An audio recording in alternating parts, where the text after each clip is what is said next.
All right, what up, Who That Nation? This is No Cap, No Filter Saints. I'm your host, Marley G. And I'm going to go ahead on and get my final thoughts of the Saints-Texans game and, go into my preview of the Jaguars-Saints game coming up on Thursday. All right, man, for the last 24 hours, it's just been outrage on Twitter, every Saints podcast, every Saints YouTube page, Saints Spaces on who's to blame. When you're 3-3 and the way we have become 3-3, somebody gotta hold some blame. Somebody gotta hold some accountability. Some fingers gotta be pointed. And a lot of fingers been pointed to two people I've been seeing. It's been a war. Saints Twitter, you know what I'm talking about. It's been a war between Pete Carmichael and Derek Carr. We're going to get into some other people, but we're going to focus on those two guys first. First, let's talk about Pete Carmichael. I'm pretty sure everybody's seen the last 4 plays the Saints ran within the red zone when we was in striking distance to win the game. We ran 4 verticals 4 times. And then we ran another play where everybody was just running to the right. Man, that was terrible. Like, stuff like that really makes me wonder, are we just being told to do shit like this on some conspiracy theory type stuff? Like, are we just being bad as we could just to make Vegas prediction right? Like, is this some rigged stuff going on? Stuff like that really makes me think, because there's no way a coach that's been coaching for all these years know way more football than we'll ever know, forgot more football than we'll ever know, is just doing stuff like this. Like, this stuff, like, everybody heard the joke. This is stuff you do on Madden. Like, my little brother used to literally run 4 verticals on Madden all the time, and it always will work. Now, you look at Chris Olave. He has his hands up. He don't even know what the play is. Miscommunication. You look at some balls thrown to Rashid Shaheed. Miscommunication. Is that on the players, or is that on Pete Carmichael? Does it go to coaching, or does it go to the players not being in meeting rooms long enough? I don't know. But at the end of the day, the play call is from the play caller, and Pete Carmichael got to do a better job with attacking the middle of the field. He just has to do a better job of attacking the middle of the field. We're not doing intermediate stuff. We're not getting Alvin Kamara out in space. We're getting him out in the flats where linebackers and DBs are just ready for that, sniffing it out because everybody sees it on film. Where's the option routes for AK? Where's the routes where he could just come on out the backfield and then cut back inside? That's the same thing we was doing with Chris Olave in the beginning of the season, and it was working. We did that with the Texans a couple of times, and it was working. They ain't had nothing to stop it.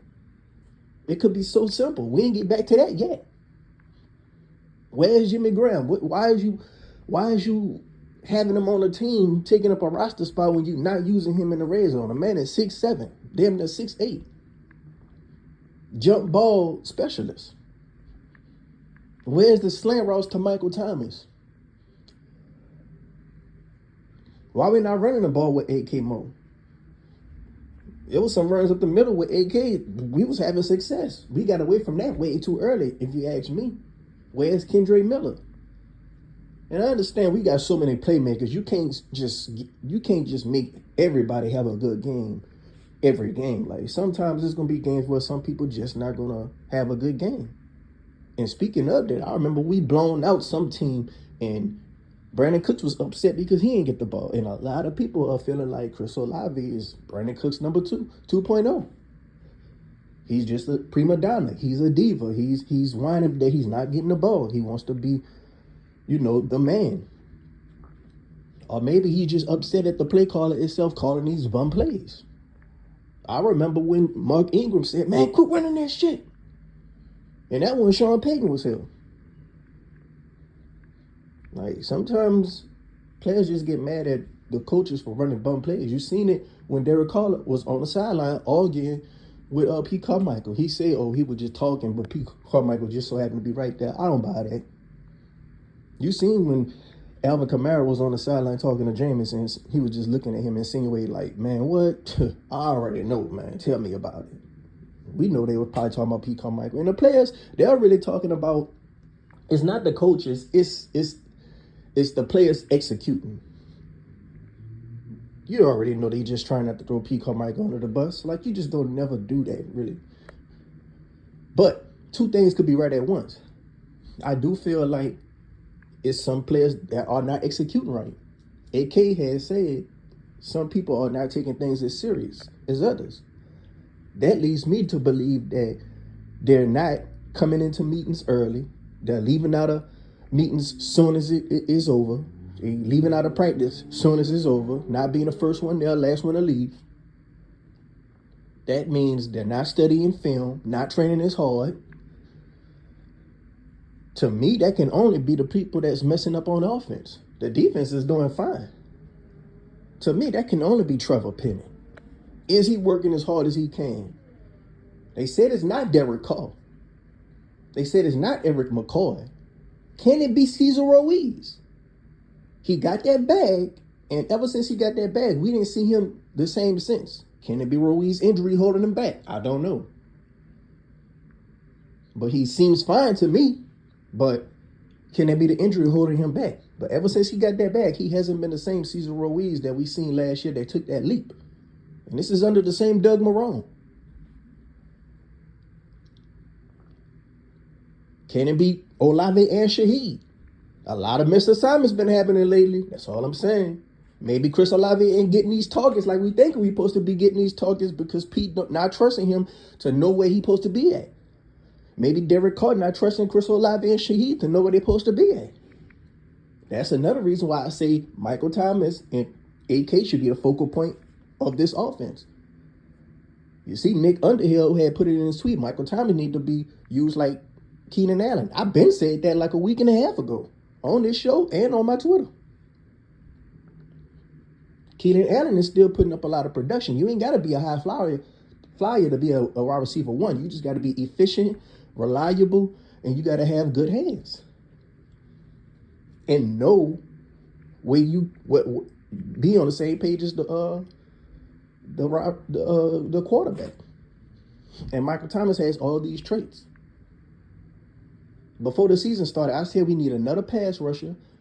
And this was before Peyton Turner went down. So even more so that we need another pass rusher. And I said that we need Hunter Renfrow. And I wanted Hunter Renfrow specifically because he has a chemistry with Carr.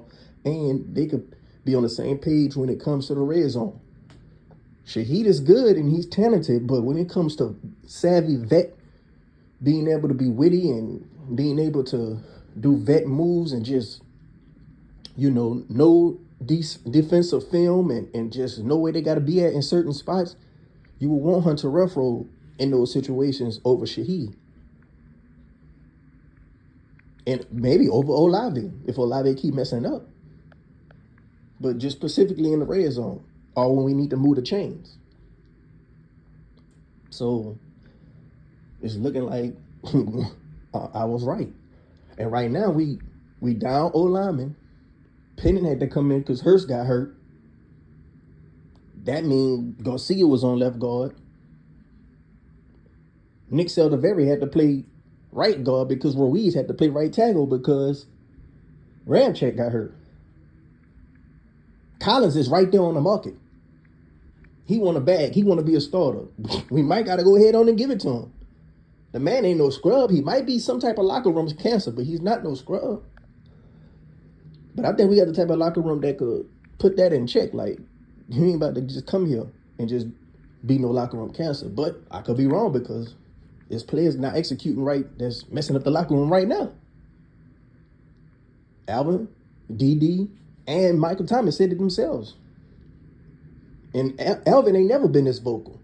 This the most vocal Alvin been in all the years. He started really talking last year. Michael Thomas started to talk this year. And I think Michael would have been talking last year, but he wasn't playing. But now that he's playing and he's pretty healthy, he's talking. He's being more vocal. As far as Carr, they say it's not Carr. They say Carr doing his part. But Carr is really missing some throws. And dare I say, Carr is really injured more than what we think. A lot of people seen him grabbing his ribs. Maybe it's not just a shoulder injury. Some of these balls are just coming up so short to the point where it's like, man, he gotta be hurt. Or sometimes when he just throw the ball away, somehow it just come up like the ball ain't got no air in it. The dude gotta be hurt. I was at the game. I didn't see Jameis put on his helmet about to get ready to come in the game like 2-3 times. So maybe Carr is more injured than we think, people.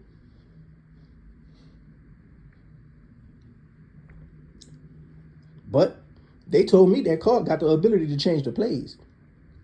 So who's to say that Carr ain't getting into these 4 vertical plays 3 times and changing the play? Offensive coordinator matter. Look at Philly without their offensive coordinator. They still winning, but they ain't doing as hot. Dallas changed offensive coordinators. They ain't doing as good as in the red zone. Offensive coordinator matter. But at the same time, they told me that Derek Carr could change the play. Pete Carmichael gave him a play, and Derek Carr got the ability to change into 2-3 other plays. They ain't give Jameis that leash. They giving Carr that leash. And even if some of the balls that he's throwing is just not no good balls. This man threw the ball 50 times. 50 times. We ain't get in the end zone one time. Well, no, we did get in the end zone. We got in the end zone with Shaheed. But yeah, he threw the ball 50 times. Like, just that was crazy. Like, where's the balance? He need to be checking out in some run plays to Kamara because it was working. But I just don't like when we just throw the ball behind the line of scrimmage. Throw the ball to the sticks, man. That's one thing I just can't stand. As far as the defense go, and y'all not seeing a pattern? Every time a team needs a play, they do a fly route and they throw on 29, Adebo. Every single time they need a play, that's what happens. The offense just go to him. The league know. They know. The league also know that it's hard for us to stop drag routes. It's hard for us to stop crossing routes. That kill us every time. I'm surprised CJ ain't even scramble on us. He didn't have to. Man completed 13 passes for the whole game. They won. That's crazy.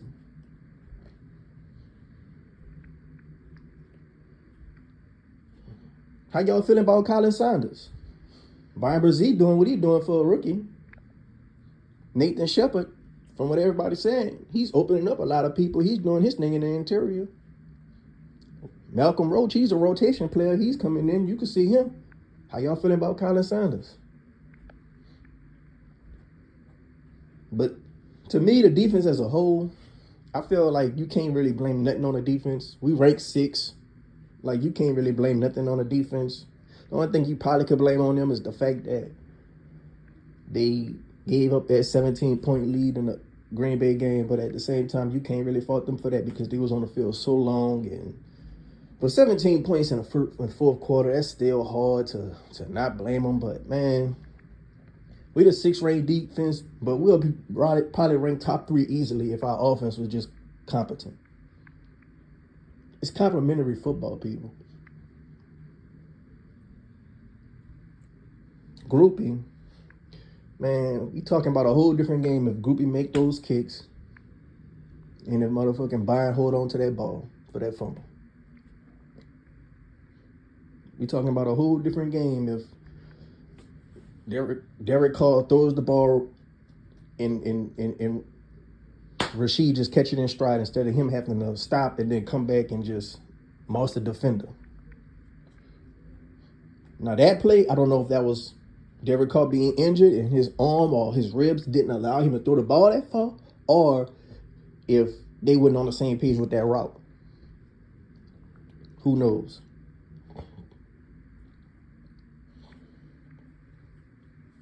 Jawan Johnson is looking like he's not going to play Thursday. I don't know when he's going to come back. They doing the same thing with him like they was doing with Marshawn last year. Don't want to put him on IR. Jamal Williams, he probably come back. And it's crazy Jamal Williams is playing for us, thinking we was gonna have this good old offense, but look at what the line is doing. Shows you how much an offensive coordinator is important. You swap Ben Johnson and you swap Pete Carmichael, we would have a Lions record, and they would have our record, probably, most likely. Derek Carr right now would be looking like Jared Goff. Everybody getting mad at what Derek Carr is paid and what he's supposed to be doing, and he's posting, a lot of stats with Andy Dalton. But I feel like no matter what quarterback is in this system, as long as Pete Carmichael is the play caller, we will still be doing bad. Now, I still kind of feel like, man, for what we missing, even if Jameis was to be throwing picks, I still feel like we'll be getting in the end zone more, because when we get to the red zone, Jameis gonna get 6 more often than none. When we have those deep passes, Jameis gonna hit these dudes like Olave and Shaheed in stride. They not gonna have to stop and come back for the ball. Like, that's the main 2 things we missing on: deep passes and getting in the red zone. Offense looking good getting to the 20-yard line. Once we get to the 20-yard line, we don't know what to do. It's like Pete Carmichael can't drop the right play, and Derek Carr, the windows are just so much closing so much faster, and the throws are just way much tighter to make. And the game just seemed way too fast for him. It's crazy.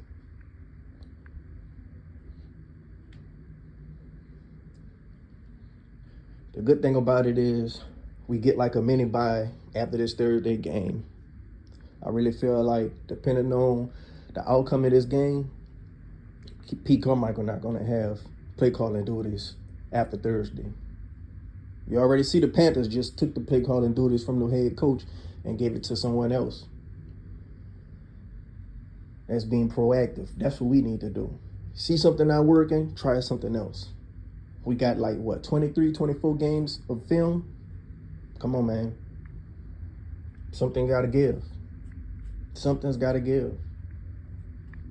Ronald Curry, hopefully he ain't pick up on Pete Carmichael tendencies and bad habits, because players across the league just know what we about to do before we even do it. And that's the first problem. I feel like they're not going to make a change right now because it's just such a short week. Like, we literally about to play in 2 days. So they definitely are not going to do it right now. They're going to do it after the bye. Dennis Allen already said, if you can't do your job, somebody else will. And he was talking about players and coaches. So we're going to see what we made of. The Jaguars got a good defensive line, and the Saints offensive line is injured. So this may very, very well be another game like the Miami game last year with Ian Book. This may very well be that. We're gonna see if these guys be more healthy to play, though. Hopefully they are. I'm really hoping they are. I hope we get some guys back. We damn sure need them right now. Marshawn Lattimore. Collins, he's a good wide receiver. He's just not known to everybody yet. But I feel like Marshawn Lattimore, he's not getting just messed over the whole game by one wide receiver, but he's giving up like these crossing routes to people in crucial moments. And I just feel like he's not locked in if you ain't got Evans on the back of your jersey, if you ain't got Jefferson on the back of your jersey, if you ain't got Diggs on the back of your jersey. Like, when you ain't just established yourself amongst the casual fan to know who you is, I feel like Lattimore just take plays off. But his numbers still look good, though. His numbers still look good. Nobody's got over 100 receiving yards in him on the game. I don't think nobody got a touchdown on him in the game. So his statistically he's doing good. But we trust our eyes. I don't go by PFF and I don't go by numbers. I go by what my eyes see.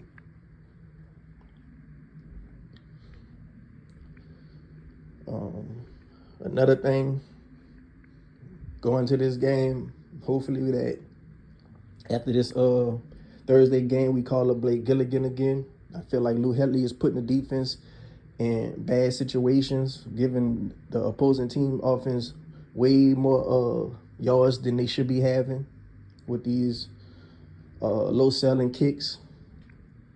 And I think that hopefully if Penning is going to be playing, they might put him at right tackle. And they might kick out Pete to left tackle. Assuming they'll go to play. That's what I want to see. I want to see Pete play the right tackle. I think that he'll be way better suited not being on Derek Carr blindside, because at this point, Derek Carr going to get injured again probably, and people going to see Jameis Winston. A lot of people want to see Jake Haener. But maybe after this season, man, this is a deep QB draft, and we do have the Denver Broncos second round pick. We might be able to look up and get a good quarterback. Yeah, this is a deep quarterback draft. We might be able to look up and get a pretty decent quarterback. You mainly want to get a good quarterback in the first round. That's what you want to do. But we might could sneak and get one with that Denver second round pick. Because it's going to be high, people. Because they're not doing good. Luckily, everybody lost this weekend, though. Except the Cowboys. I wish the Cowboys would have lost. But luckily, the 49ers lost. The Seahawks lost. Atlanta, Carolina, Tampa Bay. All these people lost. Like, everybody that's a big dog or have some way, somehow competition with the Saints in the NFC, they lost. Except the Cowboys and the Lions.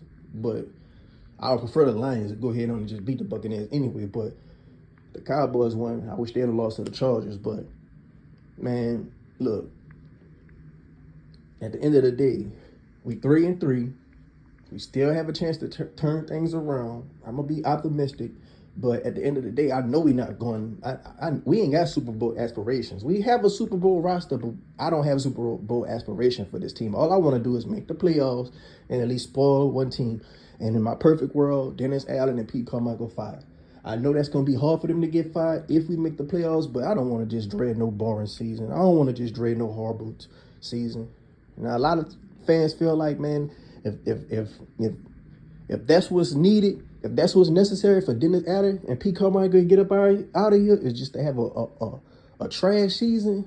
If that's your logic and that's how your mindset is, I ain't got no problem with you thinking like that. Because at the end of the day, we both fans. You just got a different perspective than I do. I ain't gonna say you a fake fan. I don't want you to call me a fake fan. Because at the end of the day, our goals are the same. Our goals is to be good. You just want us to suck to be good, to get the people up out of here. Me, I still want to get the people up out of here, but I want to at least make the playoffs and at least spoil a team and still just go ahead on and turn a new leaf. I think that's what Mickey Loomis is doing. Mickey Loomis ain't no dummy. He sees what we see. Yeah, he probably do care about the numbers and the money and all that, but they're going to be missing out on money as long as we keep being a roller coaster team, because people ain't going to have no more faith. I know I'm not going to no more games this year. I was planning on going to the Lions game. I'm not going to that game no more. Unless we just really turn things around and just become an offensive juggernaut in the next 7 weeks. But I doubt that happened. We had everything rolled out for us on a silver platter. You got your quarterback, you got your staff, easiest schedule in one of the history of the NFL. You got the easiest schedule in the history of the NFL. I mean, you might not even play a lot of these dynamic players like Jefferson and Anthony Richardson and Trevor Lawrence, and you got everything rolled out for you on a silver platter. But your incompetence is what keep you at bay and keep you as the known coach that you are to be a loser. And now you're 18-41, maybe 18-42.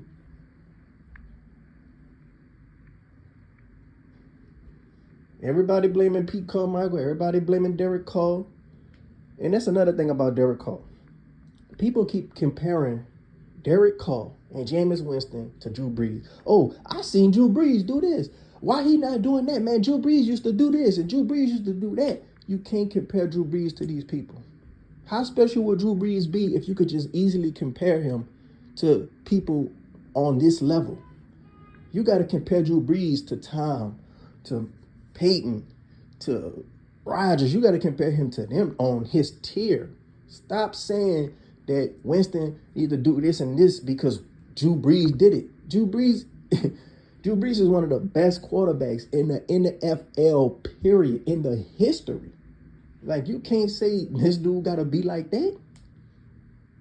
Y'all got to look at these people as average quarterbacks. The only way they're going to be above average if they get a good offensive coordinator and some good playmakers around them.